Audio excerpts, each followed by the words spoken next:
कि आपने कहा था और जैसा कि मैंने भी कहा था कि मैथ की क्लासेस की रिक्वायरमेंट थी, तो हमारी जो सीरीज थी साइंस की, कंप्लीट साइंस समझाने वाली, वैसा ही सेम हम लेके आए हैं आपके लिए मैथमेटिक्स का प्रोग्राम। फ्री ऑफ कॉस्ट है, आपको ट्यूशंस की भी रिक्वायरमेंट नहीं रहेगी इसको देखने के बाद, ये मेरा मानना है।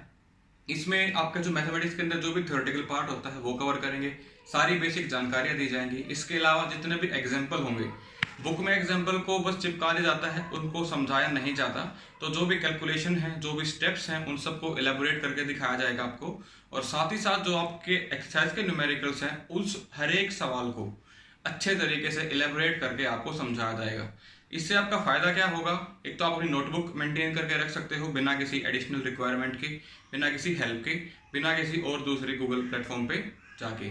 और साथ ही साथ आपको टीचर समझाएगा साथ के साथ, ठीक है, तो उससे काफी फायदा भी मिलेगा। और लास्ट में हमारा आपको नंबर मिल जाएगा for WhatsApp support you can say, और अगर कोई ज्यादा ही मेजर दिक्कत है तो आप हमारे पास कॉल भी कर सकते हो। तो ये रहेगा, इस प्रोग्राम को जितना ज़्यादा आप चाहो उतना ज़्यादा फैला सकते हो, क्योंकि जितना ज़्यादा आप मोटिवेशन हमें दोगे उतना हम आपको और बेटर कंटेंट दे पाएंगे। तो इसको शेयर करें फ्रेंड्स के साथ और बताएं हमें अपने वैल्यूएबल कमेंट्स। ओके, अब मैम आपको पढ़ाएंगी वीडियो में नेक्स्ट, तो उसे देखो और रिव्यू करो।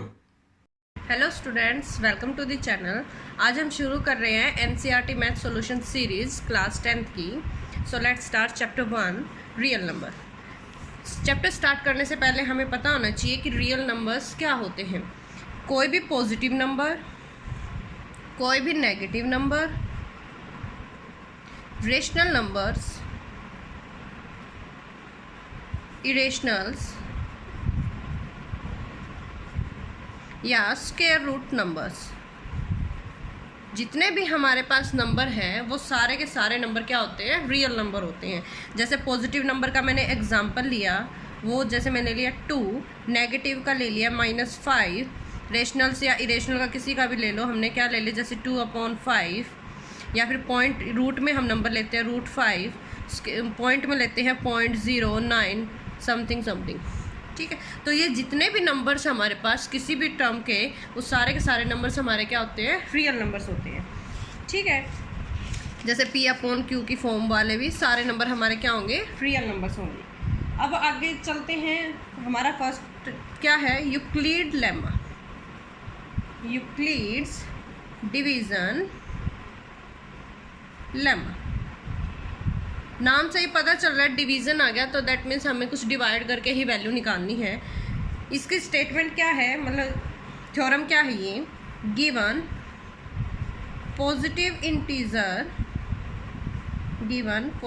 Integers a and b, there exist unique integers q and r satisfying a equals to bq plus r, where r किस किस के बीच में है? या तो 0 या 0 से छोटा, बड़ा, और b से छोटी वैल्यू, ठीक है। इसका मतलब क्या है कि हमें कोई भी दो पॉजिटिव इंटीजर गिवन होंगे a और b, उसके बदले हमें क्या मिलेगा? यूनिक इंटीजर मिलेगा q एंड r, जो इस इक्वेशन को क्या करेंगे? सेटिस्फाई करेंगे जी। इस इक्वेशन में जो a है वो हमारा होता है डिविडेंड, जो b है वो हमारा होता है डिवाइजर, जो Q है वो हमारा होता है कोशेंट, जो R है ये हमारा होगा रिमाइंडर, ठीक है। इस यूक्लिड लेमा का हमारा यूज़ क्या होगा? यूज़ ये होगा, जैसे हम HCF हमने छोटी क्लासेस में डिवाइड करके निकाला है, अब हम HCF इस इक्वेशंस की हेल्प से निकालेंगे, ठीक है। डिवाइड करने का तरीका अब हम यूज़ नहीं करेंगे, अब हम इस लेमा का यूज़ करेंगे। हमारे पास a और b दोनों चीज़ गिवन होंगी, हमें इस इक्वेशंस में पुट करना है और वहाँ से रिमाइंडर निकालना है, ठीक है। अब जैसे मैं कोई एग्जांपल लेती हूँ, आपकी बुक में एग्जांपल है, एनसीईआरटी की बुक में 4th पेज पे है, उन्होंने एक एग्जांपल दिया है। जैसे ये लिया है कि HCF निकालना है हमें किस किस का? 455 और 442 का, ठीक है। तो इसमें जो गिवन है वो ए की वैल्यू तो क्या है 455 और बी की वैल्यू गिवन है 42। जो बड़ी वैल्यू है उसको हम लेंगे ए और जो छोटी वैल्यू होगी उसको हम लेंगे बी। तो रखो इस फॉर्मूले में रखो, फॉर्मूला हमारा क्या है a equals to B Q plus r. A की वैल्यू 455, बी की वैल्यू 42। ये क्यू और आर हमें अपनी मर्जी से लेने हैं। क्यों लेने हैं? क्यू को हमने ऐसा नंबर लेना है कि 42 से मल्टीप्लाई करने के बाद, ठीक है, जो भी टर्म बच जाएगी उसको हम ऐड कर देंगे। तो ये हमारा 455 आना चाहिए मल्टीप्लाई और ऐड करने के बाद। मतलब 42 को अगर मैं 10 से मल्टीप्लाई करती हूँ तो कितना आएगा 420 आएगा। 455 में से 420 को अगर मैं सब्ट्रैक्ट करती हूँ तो रिमाइंडर कितना बचता है 35। ऐसे सॉल्व करनी है। उसके बाद हमें ये ध्यान रखना है कि हमारा रिमाइंडर 0 आना चाहिए। जब तक 0 नहीं आता हम उसको कंटिन्यूसली करते रहेंगे। अब 0 नहीं आए तो अब हम क्या लगेंगे, इस बी वैल्यू को हम यहाँ रखेंगे 42 को, ठीक है। रिमाइंडर जो है उसको हम यहाँ लिखेंगे 35। अब वही 35 को कितने से मल्टीप्लाई करें कि हमारा 42 तक हम वैल्यू पहुँचा दें। 35 को 1 से करेंगे 35, 42 तक जाने में कितनी वैल्यू बच गई 7। अब भी हमारा रिमाइंडर 0 नहीं आया, फिर से हम सॉल्व करेंगे। अब की बार 35 को यहाँ a की वैल्यू की जगह रखेंगे, रिमाइंडर को यहाँ रखेंगे 7। अब 7 को कितने से मल्टीप्लाई करेंगे 35 आ जाए, कितने से करेंगे 5 से करेंगे और रिमाइंडर क्या बच जाएगा 0, क्योंकि 35 माइनस 35 क्या हो जाएगा 0 बन जाएगा। जब तक रिमाइंडर हमारा 0 नहीं आता तब तक हमें ये सॉल्व करते रहना है, ठीक है। तो अब हमारा जो HCF है 455 और 42 का वो हमारा कितना आ गया 7 आ गया। जो लास्ट में यहाँ जो टर्म बचेगी b वाली वैल्यू की जगह वो हमारा क्या होगा HCF होगा, ठीक है। ठीक है, अब हम एग्जाम्पल 1 करते हैं जो पेज नंबर 5 पे है, ठीक है। एग्जाम्पल 1 पेज नंबर 5 क्या दे दिया, यूज यूक्लिड्स लेमा या यूक्लिड्स एल्गोरिथम, दोनों एक ही चीज़ है, to find the HCF of 4052 and 12576। इसने क्या किया कि इन दोनों का HCF निकालना हमने किसकी यूज़ से, यूक्लिड एल्गोरिथम की यूज़ से, ठीक है। सॉल्यूशन ये रहा। क्या किस का, यहाँ पे हमने यूक्लिड एल्गोरिथम का यूज़ करना है जो कि ये है a equals to B Q plus R, ठीक है। a की वैल्यू मैंने कहा था बड़ी वैल्यू रखनी है, तो इसमें बड़ी वैल्यू क्या है 12576। b की वैल्यू हम क्या रखेंगे 4052। अब हमने q फाइंड आउट करना है और r फाइंड आउट करना है, वो हमें खुद से ही फाइंड आउट करना है। तो b को हम कैसा नंबर ले, भाई किससे इसको मल्टीप्लाई कराएं कि हमारी वैल्यू इस तक पहुंच जाए, ठीक है। 4052 को 3 से मल्टीप्लाई करेंगे और उसमें 420 ऐड करेंगे तो इस पूरे की वैल्यू यही आ जाएगी सेम एज इट इज़, ठीक है। बट हमारा रिमाइंडर कहाँ तक जाना चाहिए 0 तक जाना चाहिए। अगर 0 नहीं आता है तो हमें आगे आगे सोल्व करते रहना है। अब यहाँ इस जगह पे अब क्या वैल्यू आएगी, ये b वाली वैल्यू यहाँ रखी जाएगी 4052, इधर यहाँ रखा जाएगा 420 जो कि रिमाइंडर की वैल्यू थी। अब इसको कितने से मल्टीप्लाई कराएं कि ये वैल्यू बन जाए 9 से मल्टीप्लाई, और जो बचेगा वो हमारा क्या होगा 272, ठीक है। अब भी हमारा रिमाइंडर 0 नहीं बना, फिर से यहाँ लिखा जाएगा। अब यहाँ कितना लिखा जाएगा 420 और यहाँ लिखा जाएगा रिमाइंडर 272। अब 272 को मैं 1 से मल्टीप्लाई कराती हूँ और प्लस करती हूँ 148, तो ये पूरी वैल्यू हमारी यही बन जाएगी।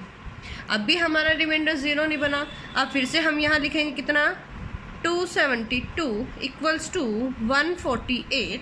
अब 148 को मैंने 1 से मल्टीप्लाई किया, जो रिमाइंडर बचेगा वो आ गया 124, ठीक है। अब भी हमारा रिमाइंडर 0 नहीं आया। अब हमें आगे फिर से सॉल्व करना है। अब यहाँ क्या लिखा जाएगा 148 इक्वल्स टू 124, कितने से मल्टीप्लाई 1 से मैंने किया और प्लस में 24 ऐड किया, ठीक है। अब भी हमारा रिमाइंडर 0 नहीं आया। हमारा 0 नहीं बना था तो हमें दोबारा सॉल्व करना पड़ेगा। क्या सॉल्व करेंगे? 124 equals to 24 into 5 plus 4। Remainder हमारा अब भी 0 नहीं आया तो फिर से हमें सॉल्व करना पड़ेगा। 24 यहाँ, 4 इधर, कितने से मल्टीप्लाई करें? 6, और रिमाइंडर हमारा क्या बच जाएगा? 0। समझ आ गया? तो अब जब हमारा रिमाइंडर 0 आ गया तो हमारा सोल्यूशन यहाँ ख़त्म हो गया। तो अब हमारा HCF जो होगा किस किस नंबर का? 2 1 2 5 7 6 और 4 0 5 2। तो इसका HCF कितना आ गया? 4। जो यहाँ नंबर आएगा वो क्या होगा? HCF होगा किन्हीं भी 2 नंबर्स का। ठीक है, अब एक बात और मैं बता देती हूँ, ये 4 जो है ये हमारा जो जहाँ पे 24 4 है, 124 24 है, जो यहाँ फर्स्ट 2 टर्म होगी B और A की, वो सब का HCF हमारा क्या आएगा? 4। शुरू से लेके एंड तक जितने भी हमने सॉल्यूशन किया है उसमें यहाँ जो दोनों वैल्यू बनेंगी उन दोनों का HCF क्या होना चाहिए? 4 ही होना चाहिए। जैसे HCF यहाँ 24 और 4 का कितना आएगा? 4। इतना ही HCF हमारा 124 और 24 का होगा। इतना ही HCF हमारा 148 124 का होगा। ठीक है, इतना ही HCF मतलब 4 ही HCF हमारा किस किस का होगा? 272 148 का होगा। इतना ही HCF हमारा 420 272, सेम HCF 4052 और 420 का होगा। और यही HCF मतलब 4 जो HCF है वो किस किस का होगा? 576 और 4052। मतलब इन सब की वैल्यू जो ये जो हमारी जिन्होंने हमें सोल्व किया हमने उन सब का HCF कितना होगा? 4 होगा। सब की जो सब का जो पूरी टर्म का HCF होगा वो कितना आएगा? 4 ही आएगा। ठीक है, उसके बाद है एग्जाम्पल सेकंड,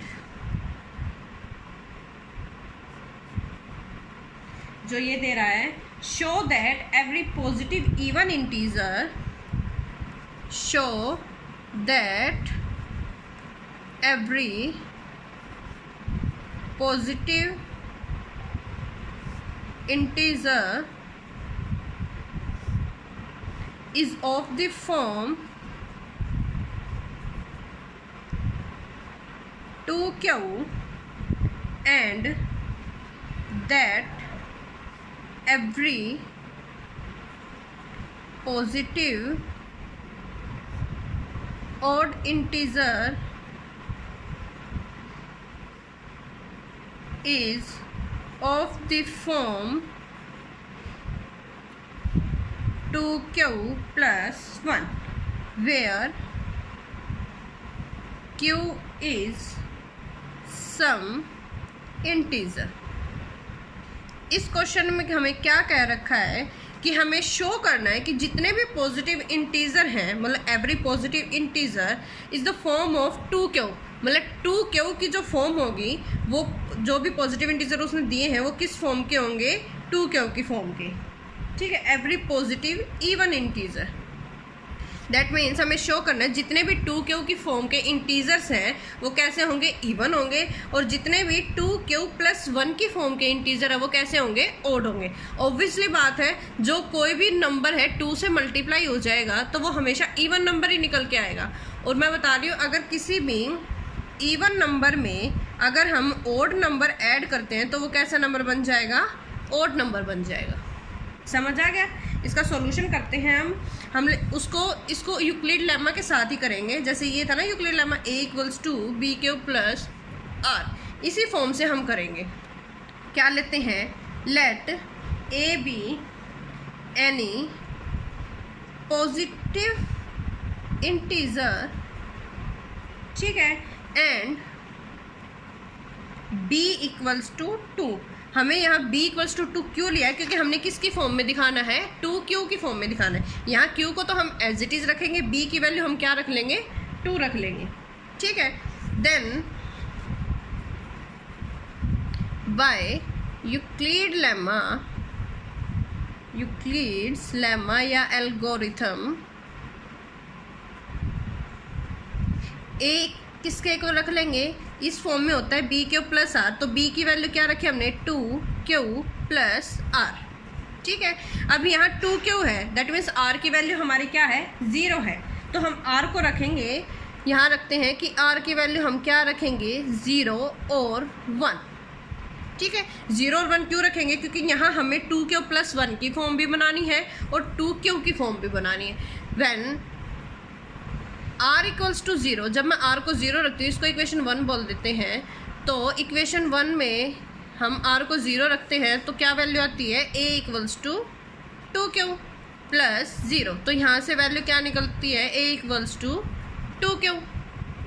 तो 2 के साथ जितने भी हमारे इंटीजर्स मल्टीप्लाई होंगे वो कैसे नंबर निकल के आएंगे? Even number. जैसे मैं कोई भी ओड नंबर भी ले लेती हूँ, मान लिया q की वैल्यू मैंने 3 ली, लेट q = 3, तो a की वैल्यू कितनी आ जाएगी? 2 × 3 मीन्स 6 आ गई। और 6 कैसा नंबर है? हमारा इवन नंबर है। ठीक है, इवन नंबर को हमने शो कर दिया। अब हमने क्या दिखाना है? 2q + 1 की फॉर्म को हमने ओड नंबर दिखाना है। अब जब व्हेन r = 1 इन इक्वेशन, तो a = 2q + 1, ये कैसा नंबर बन जाएगा? हमारा ओड नंबर बन जाएगा। कैसे? अगर मैंने लेट किया q की वैल्यू को मैंने 3 ही रखा, तो a = 2 × 3 + 1, तो क्या वैल्यू आ गई? 2 3 = 6, 6 + 1 7। कैसा नंबर आया? Odd number. That means A हमारा किस फॉर्म का होगा? जब 2q की फॉर्म का होगा तो वो कैसा नंबर बनेगा? इवन इंटीजर बनेगा। Also a positive integer can be either even और ओड। तो जैसे कोई भी पॉजिटिव इंटीजर ओड होगा तो वो किस फॉर्म का होगा? 2q + 1 की होगा। ठीक है, यहाँ से हम लिख सकते हैं कि a is the form 2q, then number is even. ठीक है, एनी पॉजिटिव इंटीजर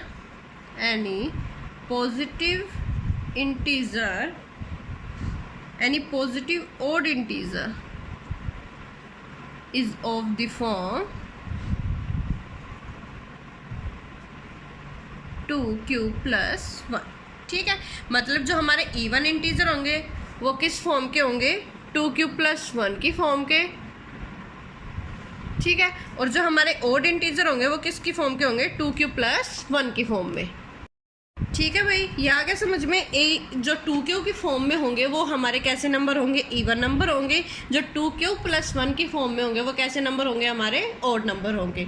तो आज के लिए बस इतना ही। अगर आपको पसंद आया है तो लाइक करना, और अगर कुछ मुझ में इम्प्रूवमेंट चाहिए या आपको कुछ समझना है तो आप कमेंट करके बता देना हमें। ठीक है, थैंक यू।